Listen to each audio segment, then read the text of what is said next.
기도했나? 예, 말씀하겠습니다.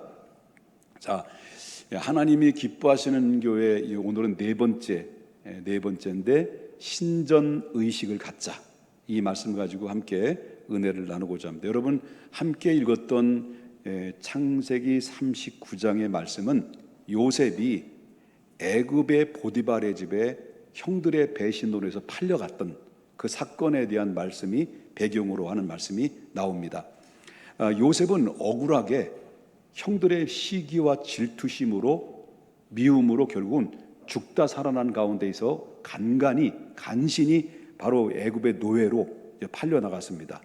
그래 팔려나갔는데 여기 성경에 보니까 39장 2절에 보니까 창세기 어디로 갔다고 그랬죠?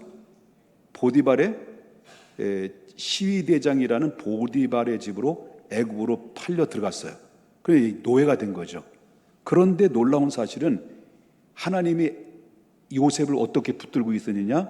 39장 2절에 여호와께서 요셉과 어떻게 함께 하심으로 어떻게 됐다는 거예요? 그가 형통했다는 거죠.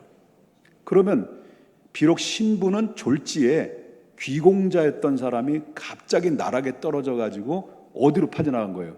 애굽으로 졸지에 자기의 의사와 상관없이 갑자기 그냥 형들의 미움받아 가지고 타국으로 끌려가서 노예가 된 거예요. 그런데 노예의 보디발의 집에 거기 신분으로 들어갔는데 그 하나님이 그런 가운데 이 요셉과 함께하면서 그가 하는 일들마다 형통한 거예요. 그러니까 이 보디발이 가만히 이렇게 주시해 보니까 요셉이 꽤 성실하거든. 또 진실하고, 그리고 또 얘가 이분도 아니고 이 젊은 이 청년이 하나님 앞에 뭐 간절히 기도도 하고 이런 가운데서 이게 바로 뭐 하는 일들마다 실적이 막 올라가니까, 그러니까 이 보디발이 이 친구 참 괜찮은 친구가 들어왔네. 어디서 굴러온 거요? 그래가지고 하는 일들마다 형통하니까 이 사람이 하나님이 함께 하시는구나라는 것을 보디발이 느끼면서 보디발의 모든 집안의 이 일들을 전부 다 살림을 누구에게 맡기냐면 요셉에게 맡겨요. 그런 가운데 있을 때, 그러니까 이 요셉이 어때요? 형통한 사람이다 보니까, 요셉이 형통하게 만드는 사람이다 보니까 보디발이 집이 또 형통하게 되는 거예요. 근데 문제가 터졌어. 문제가 터진 게 바로 뭐냐면, 보디발은 이제 바로 출근해야 되잖아요. 출근하고 이제 다 없고 대낮에 이제 누구만 남아있냐면 보디발의 아내하고, 그다음에 이 아주 예쁘게 생긴 잘생긴 20대의 약간의 젊은 요셉이 남은 거예요. 요셉은 노예예요. 주인은 보디발의 아내예요. 그런 가운데서 이 아내가 서로 이렇게 왔다 갔다 하면 눈이 마주치잖아요. 안 마주치겠나요? 눈이 마주치잖아요. 그러니까 이 보디발의 아내가 참 이게 가다가 가끔마다 눈을 요셉과 마주칠 때마다 하고 있는 거예요.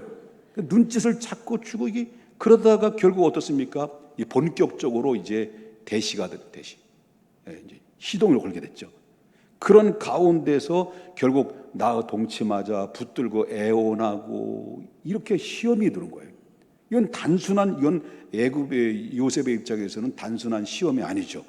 그러니까 그때 당시에 요셉은 아주 10대 후반부터 20대 초반에 그때 나이였거든요.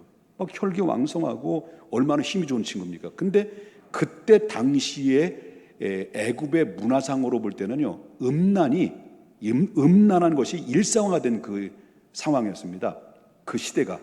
그래서 음란화가 되어 있는 이런 시대 속에서 쉽게 이런 이 불법의 성행위들이 이루어지고 있는 그런 가운데 있었을 때, 자, 이런 환경에서 보디발의 아내의 요구 앞에 만약에 이 노예 출신이 거절했다. 이 거절한다라고 하는 것은 이건 죽은 목숨이나 다를 바가 없는 거죠. 그러니까 그때 당시 노예라는 신분은요, 짐승과 당나귀와 노예는 똑같다. 당나귀는 말을 할 줄 모르는 짐승이고 노예는 단 말을 할 줄 아는 짐승이기 때문에 바로 똑같은 짐승으로 취급을 하셔서 주인에 의해서 살리고 죽이는 것은 주인이 얼마든지 가능한 시대였습니다. 그러니까 이 보디발의 아내가 유혹하는 가운데서 이 젊은 청년이 거절한다는 것은 자기 목을 내놓는 것과 똑같은 거예요. 이런 가운데 있으면서 막 이렇게 할 때 이 단호하게 이 요셉이 그 보디발의 아내를 향해서 뭐라고 이야기를 하냐면, 오늘 본문의 9절 하반절에 보니까 뭐라고 하냐면, 내가 어찌 이 큰 죄악을 향하여 누구에게? 하나님께 죄를 지으리까? 그러니까 보디발을 이 요셉이 보디발의 아내를 의식한 겁니까? 나 여태까지 믿었던 하나님을 의식한 겁니까? 하나님을 두려워한 거예요. 하나님 나를 보고 있다는 겁니다. 하나님 나를 지켜보고 있다는 겁니다. 그런데 하나님 나를 지켜보고 보시고 있는 가운데 내가 어찌 하나님 앞에 죄를 범할 수 있습니까? 라고 하는 이 선언은 어떤 선언이라고 하면 이걸 가지고 신전의식이다라고 그래요. 신전의식. 요셉을 붙잡았던 그의 신앙의 중심은 사람을 의식하는 것이 아니라 누굴 의식했다는 거예요? 하나님을 의식했다는 거예요. 그래서 여러분, 이 신전의식이라고 하는 것은 어떤 말이냐, 한마디로 말한다고 한다면 신전의식은 하나님 앞에서 살아가는 의식을 얘기합니다. 그래서 아무도 없는 은밀한 자리에도 하나님이 나를 보신다는 것. 사람은 속일 수 있었는지 모르겠으나 바로 하나님 앞에, 하나님의 눈앞에서는 절대 피할 수 없다는 것. 그리고 내 생각과 내 마음속까지도 결국 하나님 앞에서는 그냥 벌거벗은 채로 드러날 수밖에 없는, 투명성밖에 없는, 하나님 앞에 이렇게 투명하게 다 드러날 수밖에 없다라고 하는 것을 의식하고 살아가는 그 삶이 바로 그걸 가지고 신전의식이다라고 말합니다. 신전의식. 여러분, 우리가 이런 의식 속에 살아갈 때, 이렇게 신전의식 속에 살아갔을 때 우리는 여러 가지 죄악의 유혹 앞에, 이런 모든 죄악의 유혹 앞에 쉽게 손을 내밀거나 타협하거나, 그리고 거기에 죄악에서 우리 그 안에 들어가지 못하게 되는 그런 정말로 엄청난 거절의 힘을 얻게 된다는 거죠. 이 신전의식이 갖는 위대한 힘이에요. 요셉은 그 신전의식을 가졌기 때문에 엄청난 유혹 앞에서도, 목숨을 내놔야 되는 거절 앞에서도 신전의식 때문에 그는 거절했고 거기에서 빠져나올 수 있었다라고 하는 것입니다. 그래서 그 거절로, 아까도 말했지만 그런즉 내가 어찌 이 큰 악을 행하여 하나님께 죄를 범하리이까? 여러분, 그러나 그러한 것도 있지만은 우리가 살아가면서 사람들이 보편적으로 내가 신전의식을 갖지 않고 살아가게 되면 어떤 일이 벌어지느냐? 겉과 속이 다른 신앙으로 무너질 수밖에 없다는 거예요. 가룟 유다를 보십시오. 가룟 유다 알아요? 가룟 유다 누구요 도대체? 예수님의 12명의 제자 중에 한 사람이었습니다마는 이 사람이 마음속 깊은 곳에서 예수님을 믿지를 않았어요. 예수님 믿지 않았단 말이에요. 이 사람은 똑똑하고 머리도 잘, 계산도 빠르고 민첩하고 논리적인 이 사람이 예수님을 따라다녔습니다마는, 회개 업무도 감당했습니다. 그러나 따라다녔습니다마는 그런 마음속에는 예수님을 하나님의 아들로 인정하지 않고 그냥 선생 랍비로 생각했어요. 그러다 보니까 신전의식이 그 안에 없는 거예요. 그 신전의식이 없으니까 작은 물질의 유혹 앞에 그냥 속절없이 무너져버리고 예수님을 팔아넘겨버리게 되는, 겉과 속이 다른 이 모습들이 어디서 나온 겁니까? 신전의식이 그 안에 사라졌기 때문에. 그 당시 바리새인 아시죠? 이 바리새인들은 종교인들이에요. 사람들로부터 존경을 받고 지도자로서 인정을 받았던 사람들인데, 바로 이 사람들도 바로 그냥 그때 당시에 겉과 속이 달랐다는 거예요. 겉으로는 종교인데 안으로는 외식으로 가득 채워졌던 사람으로, 예수님께서는 그 속이 다 썩어 문드러져 버려 있는 이 영적인 상태를 주님께서 이 바리새인들을 바라보면서 아주 그 외식하는 바리새인들을 향해서 경멸을 했죠. 경멸. 그러면서 마태복음 23장 27절에 예수님께서 뭐라고 큰 소리로 말씀합니까? 이 화 있을진저, 이 화 있을진저 이 외식하는 서기관들과 바리새인들이요 라고 했단 말이에요. 그러면서 예수님은 뭡니까? 너희들은 회칠한 무덤 같으니 겉으로는 아름답게 포장했지만은 너희 안에는, 속에는 완전히 죽은 사람과 뼈와 모든 더러운 것들이 득실득실하도다. 예수님께서 그들을 신랄하게 경멸하고 비판을 했다는 거죠. 겉으로는 회칠한 무덤이에요. 잘 포장되어 있습니다. 잘 포장되어 있는 가운데 무덤입니다. 그래서 속으로는 이미 썩어 시체 냄새가 난다라는 겁니다. 오늘날 교회 안에서도 겉으로는 예배를 드리는 것처럼, 예배를 또 섬기는 것처럼 하지만은 속으로는 세상의 욕망으로 가득 차다 보니까 예배가 아닌 가운데서 그냥 출석 교회, 출석 체크만 하고 가는 경우들이 얼마나 많아요. 이게 일상화가 된다면 여러분 회개해야 됩니다. 하나님은 여러분들은 교회에서 출석 체크를 했는지는 모르겠습니다만은 하나님은 여러분들을 출석한 것을 확인을 못했다라고 하나님 말씀하실 수도 있어요.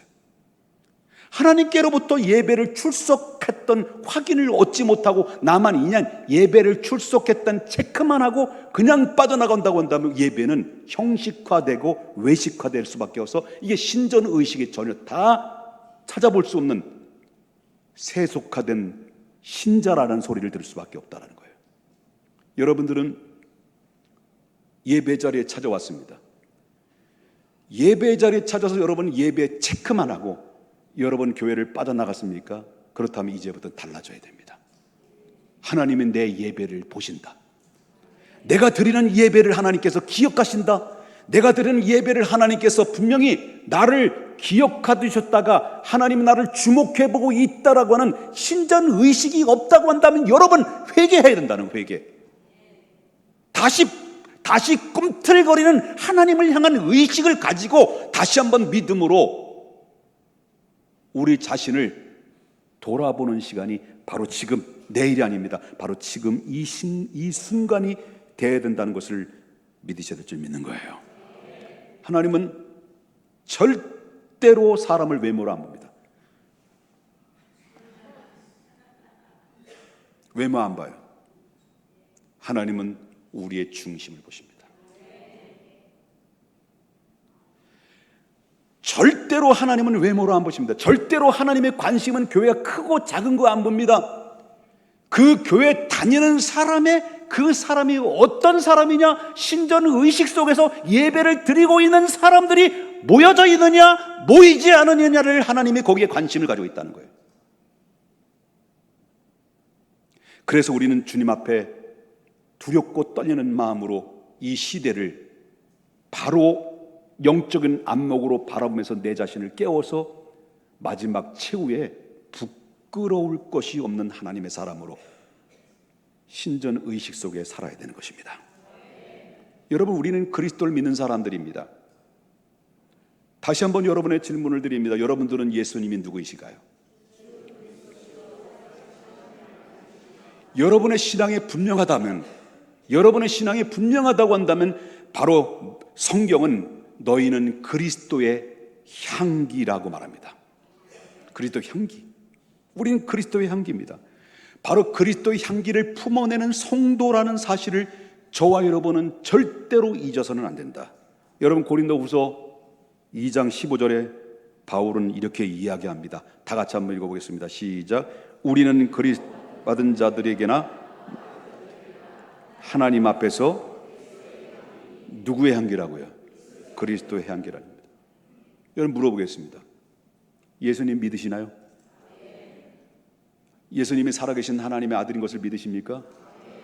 여러분 하나님의 백성인 것을 믿으십니까? 그렇다면 여러분들은 누구의 향기라고요? 그리스도의 향기라는 것을 믿으셔야 됩니다. 사람이 무엇을 먹으면 여러분 그 무엇을 먹느냐에 따라서 입에서 풍기는 냄새가 달라요. 여러분 아침에 다 드시고 오셨죠? 저도 모처럼 만에 늘 간단하게 먹다가 나는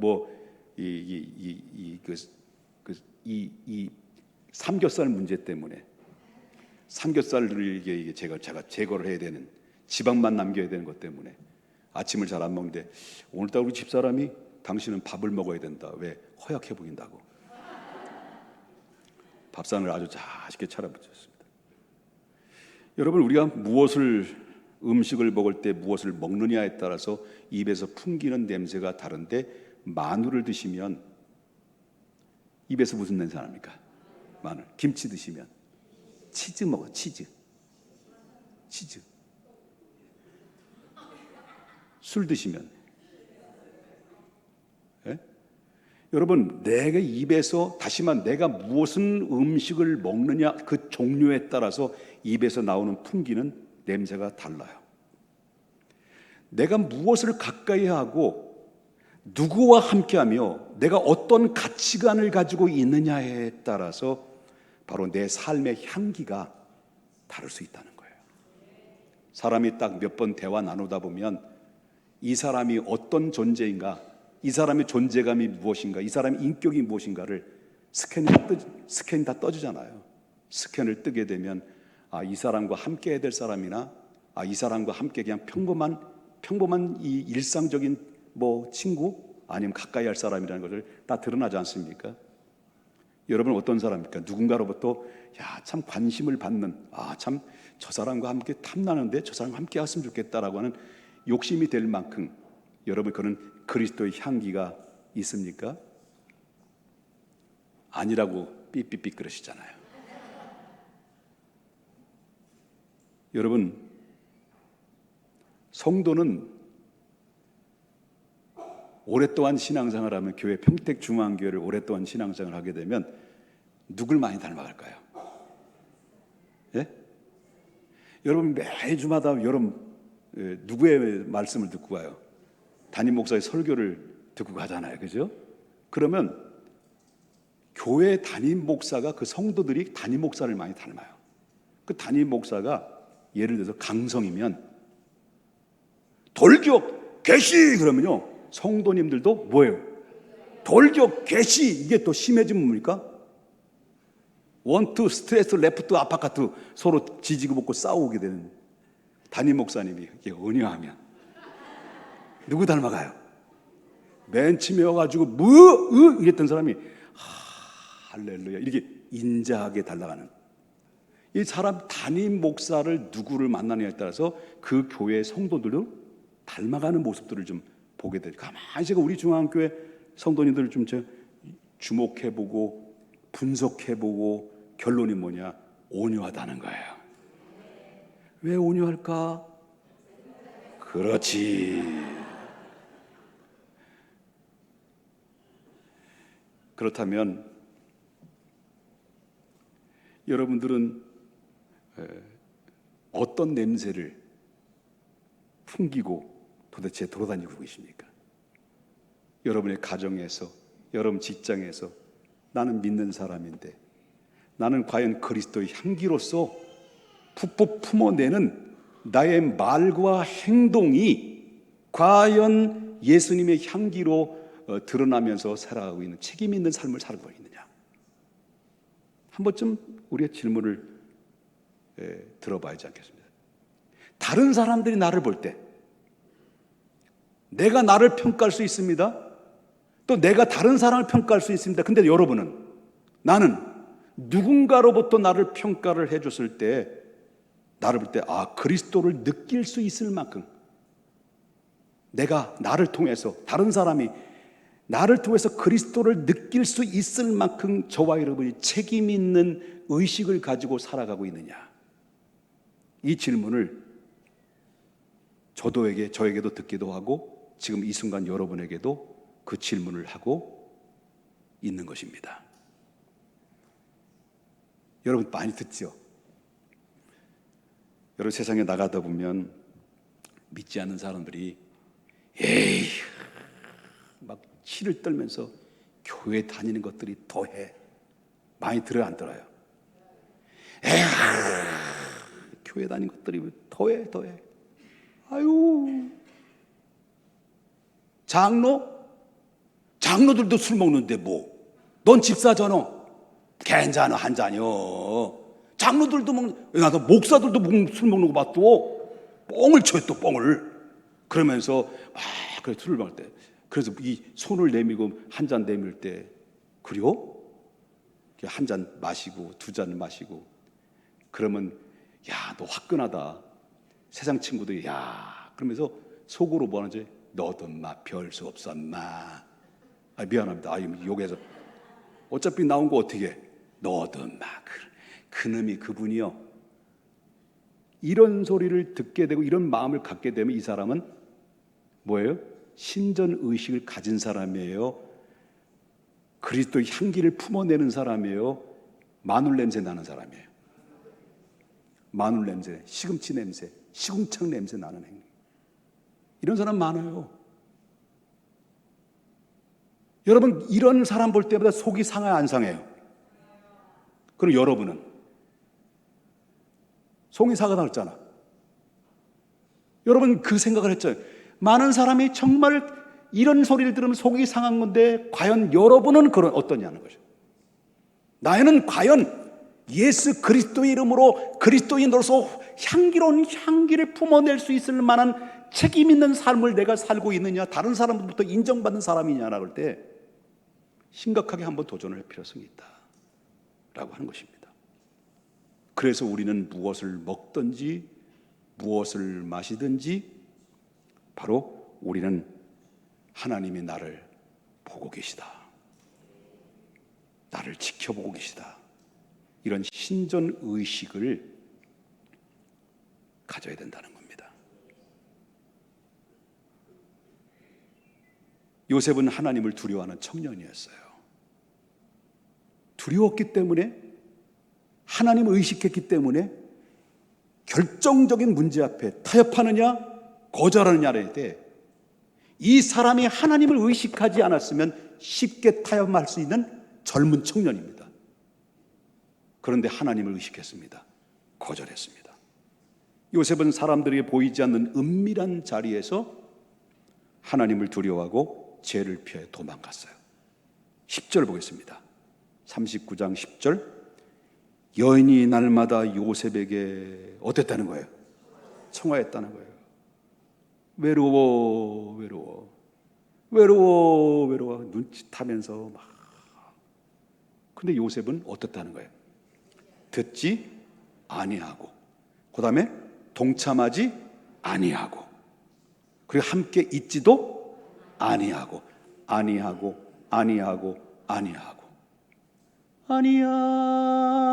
정말 아니야. 많이 들었던 얘기네. 아니하고. 여러분, 우리는 아니하고를 본받아야 돼요. 아니하고. 이게 신존의식입니다. 그래서 결국 아니라고 하는 이 거절 앞에서 결국은 이 요셉은 억울하게 누명을 뒤집어 쓰고 감옥으로 들어갑니다. 옥살이를 해요. 옥살이를 해가지고 만 30세가 되는 그때까지 옥살이를 하면서도, 그러나 요셉은 한 번도 변명하지 않아요. 단 한 번도 누구에게 요청을 하지 않아요. 왜? 그 이유는 바로 뭐냐면 하나님은 언제나 내 편이 되어주시고, 하나님은 언제나 나와 함께 하시고, 하나님은 나를 도와주실 것을 믿는 믿음의 신전의식을 요셉은 가지고 있었기 때문에 그렇다는 거예요. 하나님은 요셉은 다 알고 있었어요. 이 상을 모르겠습니까?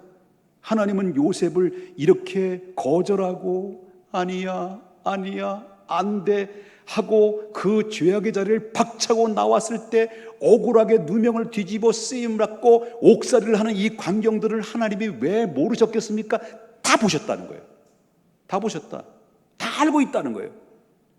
그래서 결국은 뭐냐면 인간의 생사화복을 주장하시는 결정권자는 사람이 아닙니다. 하나님이시라는 거예요. 하나님이 그 누명을 벗겨주시고 만 30세가 딱 될 때 이집트의 가장 왕자인 이집트의 왕인 바로의 바로 밑에 총리가 되는 노예 출신이 완전히 바닥에서 요동칠 수밖에 없는 이 정말 이름 없고 정말 버러지 같고 지렁이 같고 짐승과 같이 취급받을 수밖에 없는 노예가 오직 하나님만 의지하고 하나님만 바라보고 하나님을 의식을 하고 하나님 앞에 두려운 마음으로 거절했을 때에 하나님께서 그를 보시고 하나님이 그를 높이 세계에서 가장 1인자 다음으로 그 나라를 좌주지하며 다스리는 권세자로 세워주셨다라고 하는 것입니다. 이게 신전의식을 가진 사람에 대한 하나님의 보상,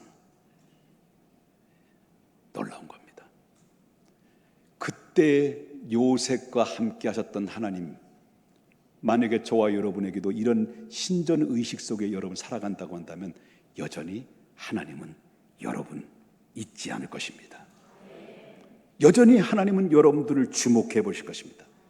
하나님 여러분들을 분명히 여러분을 다시 한번 어떤 밑바닥에서 요동치는 그런 환경 가운데 있다 할지라도 절망하지 말고 낙심하지 말아야 될 것은 하나님은 다시 우리를 역전의 인생으로 세워주신 거예요. 왜? 우리가 하나님을 의식하는 모습을 주님이 보시고 아시기 때문이었습니다. 현대사회 속에서 가장 무엇보다도 필요한 것은 신전의식이에요. 늘 자주 얘기합니다만 웹 3.0 시대에 우리가 이제 들어섭니다. 인공지능이라는 인공지능이 사람의 삶의 영역 속에 깊숙이 들어왔습니다. 가정 속에 들어왔습니다. 이제는 어느 정도냐면 이제 남녀가 결혼할 수 있는 결혼 정년을 놓치게 되면 남편을 구해야 되고 아내를 구해야 되는데 남편 대신 인공지능의 아내를 받아들이고 인공지능의 남편을 받아들여서 부부의 관계를 갖게 되는 이런 시대가 코앞에 다가오는 이런 급변하는 시대 속에서 여러분 신전의식화가 되지 못하는 환경이 우리 앞에 펼쳐집니다. 그런 가운데 은밀한 자리에 이렇게 은밀한 자리에서도 얼마든지 쉽게 노출될 수 있는 이 자리에 요셉처럼 은밀한 자리에서 하나님을 의식하고 살아야 될 중요한 자리에 오늘 이 시대에 여러분이 갖고 있는 과제라는 것을 보게 됩니다.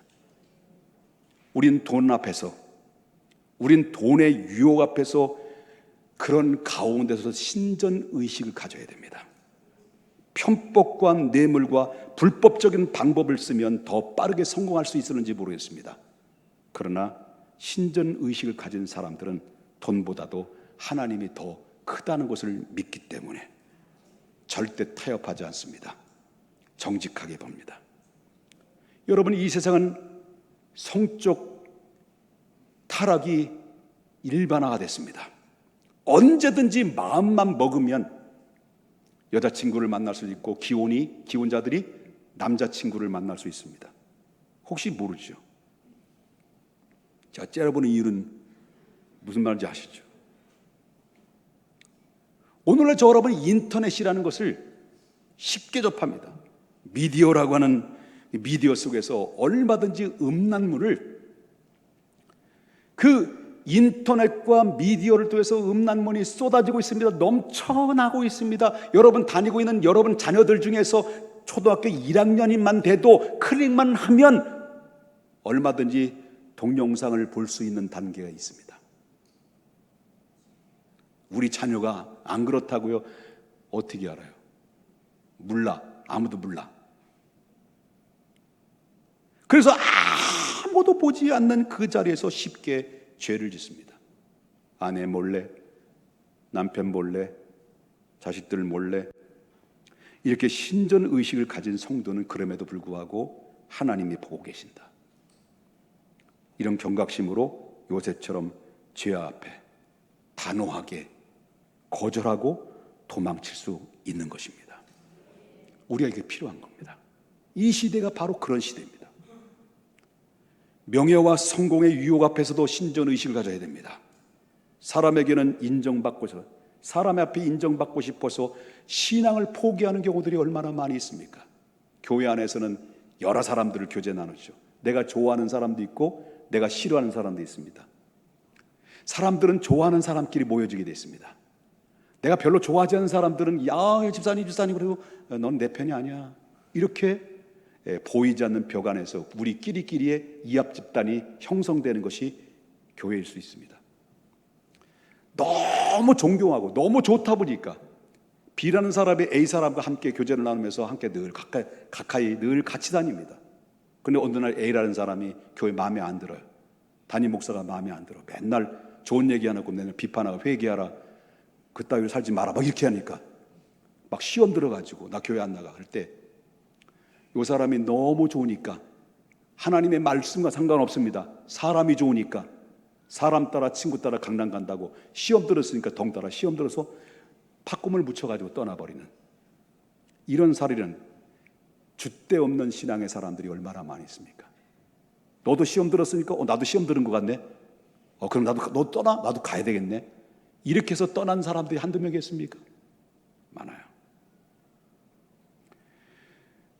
신전의식을 가진 성도는 하나님께 인정받는 것이 가장 중요하기 때문에 결국 흔들림이 없습니다.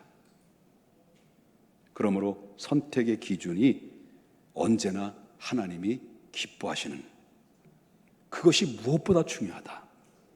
신전의식을 가진 사람들은, 바로 신전의식을 잃은 사람들은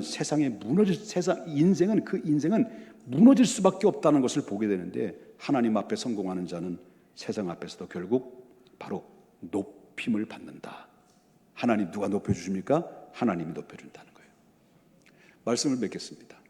지난주 설교가 너무 길어가지고요, 시험 받은 사람이 두 사람이 있는 것 같아요. 요셉은, 그런데 한 가지 기억합시다.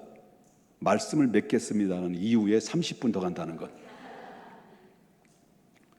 요셉은 은밀한 자리에서 하나님을 두려워했고 죄를 피했어요.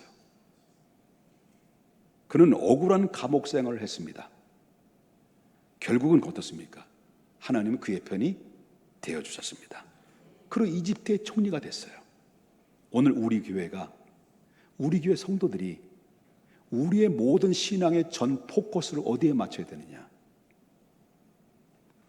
하나님을 기쁘시게 하는 삶으로 맞춰야 돼요.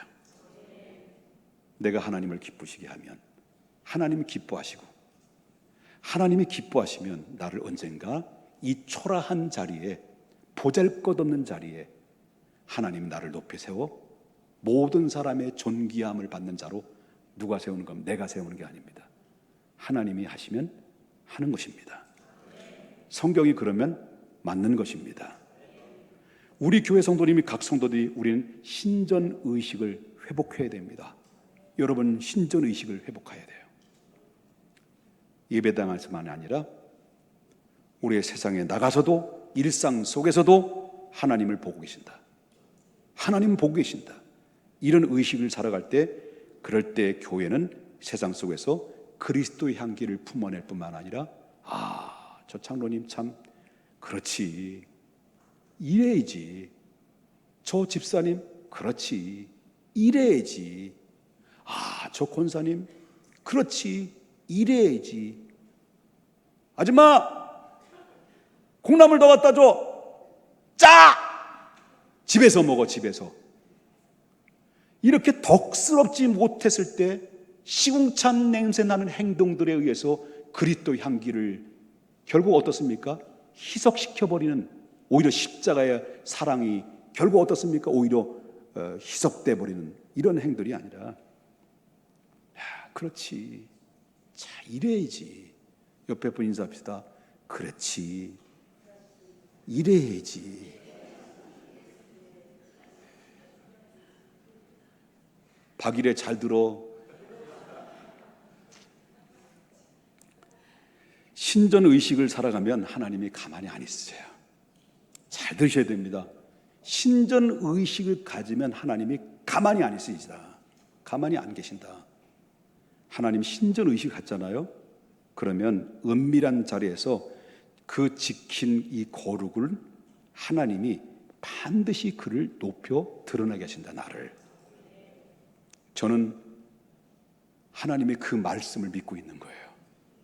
그리고 내가 자칫 잘못하면 목사라는 신분으로 내가 덕스럽지 못한 신전 의식이 사라지면 나도 어느 순간에 초라해지는 이런 모습들도 경험했고, 하나님을 두려워하는 마음으로 진실하게 목회를 하고자 하는 그런 몸부림을 칠 때는 하나님이 나의 어떤 위기 가운데도 나를 건져내 주셔서 나를 다시 높여주시는 이 권위를 세워주시는 하나님의 경험을 나는 수시로 느끼며 살아갑니다.